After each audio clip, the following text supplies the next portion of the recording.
General Parvez Musharraf has passed away in hospital in Dubai. What? Pakistan के farmer army chief और president Parvez Musharraf की death हो गई कल यानी 5 फरवरी 2023 को दुबई में एक रेयर हेल्थ कंडीशन से जिसका नाम है अमाइलॉइडोसिस। इस कंडीशन में बॉडी में एक प्रोटीन बिल्डअप होता है जिसका नाम है अमाइलॉइड और इससे काफ़ी सारे ऑर्गन्स जैसे हार्ट, किडनीज, लिवर, स्प्लीन ठीक से काम करना बंद कर देते हैं। वैसे इंडिया और पाकिस्तान के रिलेशंस का सबसे स्ट्रेसफुल और लोएस्ट पॉइंट रहा है कारगिल वॉर, जिसके पीछे परवेज मुशर्रफ का हाथ माना जाता है। He is called the main architect of the Kargil war, जो कि उस समय प्राइम मिनिस्टर नवाज शरीफ और अटल बिहारी वाजपेयी के बीच पीस अकॉर्ड साइन करने के कुछ महीने बाद ही हुआ था। General Pervez Musharraf was born on 11 August 1943। वो सिर्फ 4 साल के थे जब उनकी फैमिली इंडिया छोड़कर पाकिस्तान चले गई इंडिपेंडेंस से बस कुछ ही दिन पहले। मुशर्रफ ने 1961 में पाकिस्तान मिलिट्री एकेडमी ज्वाइन कर लिया, 1964 में इन्होंने पाकिस्तान आर्मी ज्वाइन कर ली और 1965 के इंडो पाक वॉर में ये खुद सेकंड लेफ्टिनेंट थे। 1971 के वॉर में ही was the company commander of a commando battalion. Afghan civil war में भी इन्होंने काफी एक्टिव रोल प्ले किया जब ये तालिबान को सपोर्ट कर रहे थे। वैसे इनके टेररिस्ट्स और टेररिज्म को लेकर व्यूज काफी ज्यादा ही शानदार है। एक रिलीजियस मिलिटेंसी हमने पाकिस्तान के हक में यहाँ इंट्रोड्यूस की सोवियट्स को निकालने के लिए। ठीक है, हम मुजाहिदीन लाए पूरी दुनिया से, हमने तालिबान को ट्रेन किया, उन्हें वेपन्स दिए, उनको अंदर भेजा, वो हमारे हीरो थे। ठीक है, ये जो हक्कानी है हीरो है हमारा जी, ठीक है, 80s का हीरो है, बिल्कुल। ओसामा बिन लादेन हमारा हीरो था। वर्ल्ड ट्रेड सेंटर में 9/11 के अटैक के बाद मुशर्रफ ने अमेरिकन वॉर ज्वाइन कर लिया इस टेरर के खिलाफ। अमेरिका और पाकिस्तान काफी क्लोजली अलाइंड हो चुके थे उस टाइम।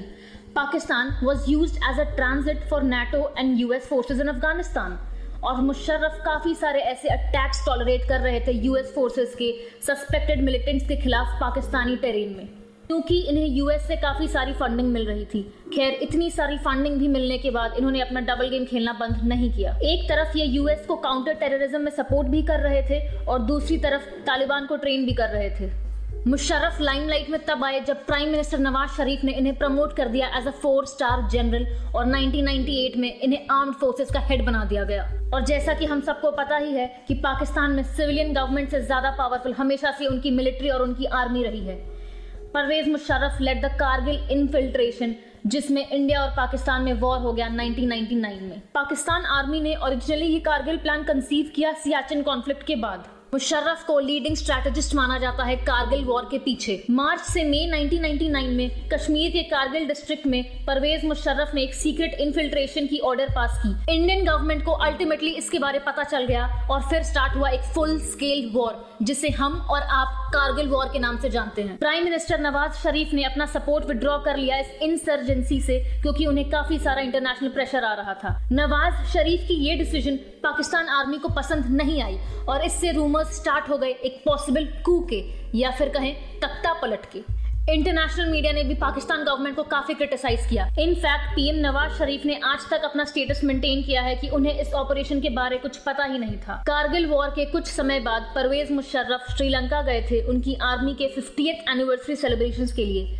जब मुशर्रफ इस ऑफिशियल विजिट के बाद कोलंबो से पाकिस्तान लौट रहे थे तो कराची इंटरनेशनल एयरपोर्ट में उनकी फ्लाइट को लैंड करने से डिनाई कर दिया गया, क्योंकि ये orders directly prime minister Nawaz Sharif के ऑफिस से आए थे। नवाज शरीफ ने परवेज मुशर्रफ को ख्वाजा जियाउद्दीन के थ्रू रिप्लेस कर दिया था and this was the third replacement of the top military commander of the country in less than 2 years। इसके बाद मिलिट्री ने नवाज शरीफ को हाउस अरेस्ट कर लिया और एक लास्ट डिच एफर्ट में नवाज शरीफ ने ऑर्डर्स दिए एयर ट्रैफिक कंट्रोल को कि वो मुशर्रफ की फ्लाइट इंडिया रीडायरेक्ट कर ले।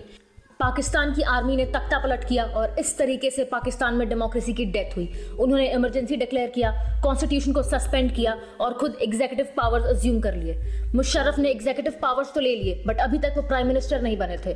इस पूरे तख्ता पलट को लेकर पाकिस्तान की जनरल पब्लिक ने अभी तक कोई प्रोटेस्ट नहीं किया था। इसके बाद नवाज शरीफ को अंडर कॉन्ट्रैक्ट सऊदी अरेबिया भेज दिया गया एग्जाइल के लिए।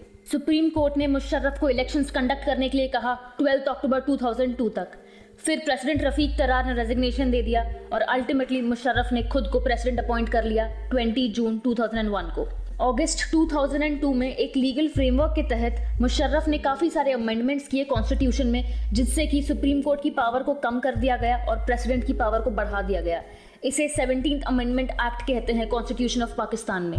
मुशर्रफ इंडिया भी आए थे आगरा समिट के लिए और यहाँ उनकी मुलाकात हुई पीएम अटल बिहारी वाजपेयी से, और कहा जाता है कि वो इतने करीब आ गए थे कश्मीर कॉन्फ्लिक्ट को सॉल्व करने के लिए, बट कुछ ना कुछ रीजंस की वजह से ये समिट फेल हो गया। और आगरा समिट को मिस्ड अपॉर्चुनिटी कहा जाता है इस कश्मीर इशू को सॉल्व करने के लिए। इस ट्रिप में उन्होंने दिल्ली का अपने एंसेस्ट्रल घर को भी विजिट किया जो कि दरियागंज में था।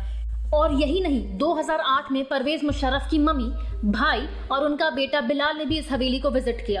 अगस्त 2007 में कुछ पोल्स के अकॉर्डिंग ये पता चला कि 64% पाकिस्तानीज को मुशर्रफ अब अगले टर्म के लिए नहीं चाहिए थे। मुशर्रफ के टेन्योर में काफी सारे कंट्रोवर्सीज आए, जैसे कि एटॉमिक इश्यूज, लाल मस्जिद का केस जो कि एक स्टैंड ऑफ था वहां की पुलिस फोर्स और आर्म्ड स्टूडेंट्स के बीच, एक अनपॉपुलर नॉर्थ वेस्ट पाकिस्तान का वॉर और एक suspension of chief justice Iftikhar Mohammad Chaudhry. March 2007 में मुशर्रफ ने चीफ जस्टिस इफ्तिखार मोहम्मद चौधरी पर करप्शन चार्जेस लगा दिए थे और इसके बाद बेनज़ीर भुट्टो और नवाज शरीफ, जो कि उस वक्त तक पाकिस्तान के बाहर एग्जाइल में रह रहे थे, काफी लाइमलाइट में आ गए उनके अगेंस्ट। बेनज़ीर भुट्टो 8 साल के एग्जाइल के बाद 18 अक्टूबर 2007 को पाकिस्तान वापस आई और नवाज शरीफ भी सितंबर 2007 में पाकिस्तान वापस आए, जिसके बाद उन्हें इमीडिएटली अरेस्ट कर लिया गया और वापस से सऊदी अरेबिया भेज दिया गया।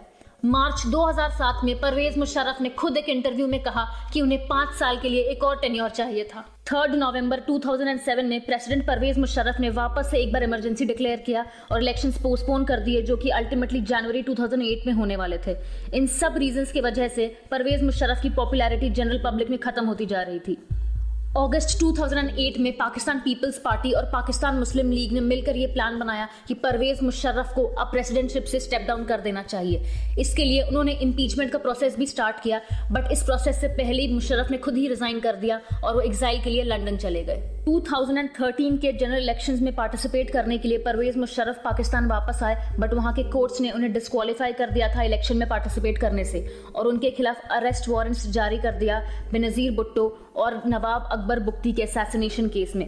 नवाज शरीफ री इलेक्ट हुए in 2013 as the prime minister of Pakistan और उन्होंने मुशर्रफ पर हाई ट्रीजन चार्जेस लगा दिए for implementing emergency rule and suspending the constitution in 2007। Musharraf के अगेंस्ट ये केस नवाज शरीफ के रिमूवल के बाद भी चलता रहा और उसी ईयर में मुशर्रफ को भगौड़ा घोषित कर दिया in the Bhutto assassination case, क्योंकि वो दुबई मूव हो चुके थे। 2019 में मुशर्रफ के एब्सेंस में उन्हें डेथ सेंटेंस दिया गया for high treason charges, although ये डेथ सेंटेंस को बाद में लाहौर हाई कोर्ट ने अन्नल कर दिया। He was also the first Pakistani army general to be sentenced to death. Musharraf को मिलिट्री डिक्टेटर कहा जाता है और आज भी पाकिस्तान में military remains the most powerful institution.